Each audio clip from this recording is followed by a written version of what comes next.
Possibly. We are just 2 months away from the company announcing its newest products.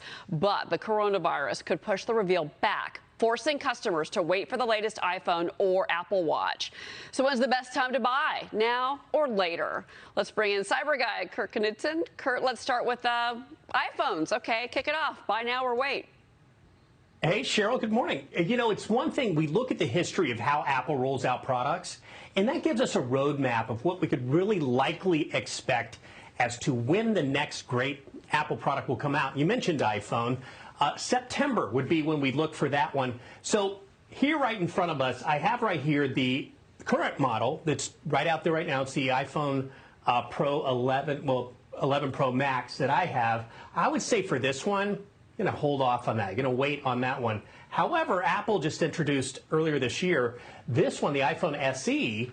That's the lower cost iPhone that is smaller in form function, has a home button, and then has that faster processor like the iPhone 11. I'd say definitely that's still a buy. So don't wait on that one. That's gonna last you a good long time. Okay, I love the buy, the hold for dummies that you got going on with the signs. That's awesome. Let's talk about the AirPods.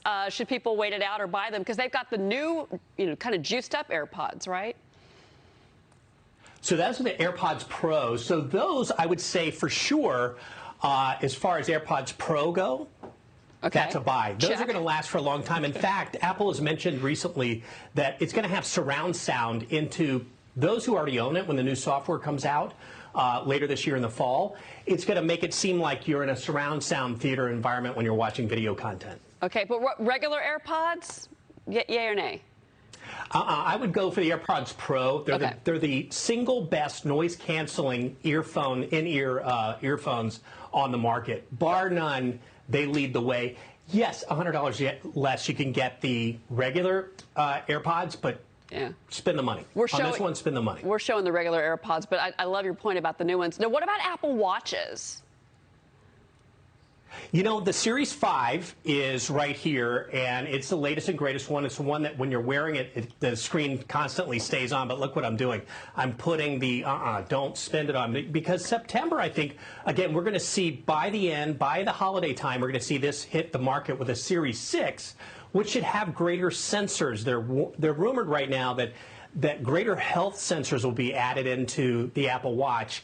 Perhaps an oximeter that can tell how much oxygen is in your blood level. So a much bigger foot forward on health with the Apple Watch coming later this year. Isn't that the feature that they're saying potentially is flagging people that they have coronavirus?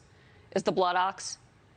You know, I've heard rumors that you could take some of the censoring ideas and lead you down a path. There will be no diagnosis of the coronavirus directly from an iPhone watch or any wearable device at this point that I'm aware of. Okay. Real quick, purchasing an iPad, regular iPad, yay or nay? You know, an iPad for sure. Now, a little caveat here. This is the iPad Pro.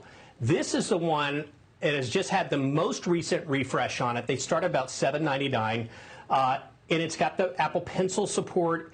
And coming up in the new software that everyone's going to get for free, it'll recognize handwriting on it as well. So you'll see all kinds of great new features coming to the iPad Pro. Plus, the Magic Keyboard that comes with the iPad Pro that's available for the iPad came out most recently. It's the thing that makes it, Cheryl, feel like a laptop because it sticks to this keyboard like this, and it seems like the screen just floats in front of you. This has been a huge hit, especially for business users, because this simply makes it feel and act like a regular laptop, especially with the trackpad of your own. And that beautiful picture of Maria that you've got showing to all of us. You got to have her up. You Come got on. to have Maria. Especially on a good hair day. She always has a good hair day. And Mac computers and laptops, do you still like them? Because I've got the Mac Air. Do you still like those? You know, I do. I like the,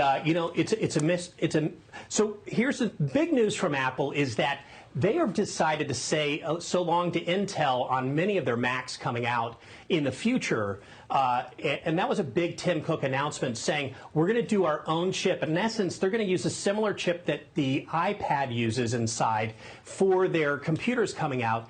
And your computer is going to act a lot more like an iPad in the future. So native applications that worked on that Intel chip are now going to work. They're going to make them so that they work on the newer Macs with that. So you might want to hold for just a second on those. Okay. But there's still some tremendous deals, especially on refurbished Apple products. Kurt Knudsen, great stuff. Kurt, thank you very much. More at cyberguy.com. Cheryl, good to see you. Love it. Mornings with Maria will be right back.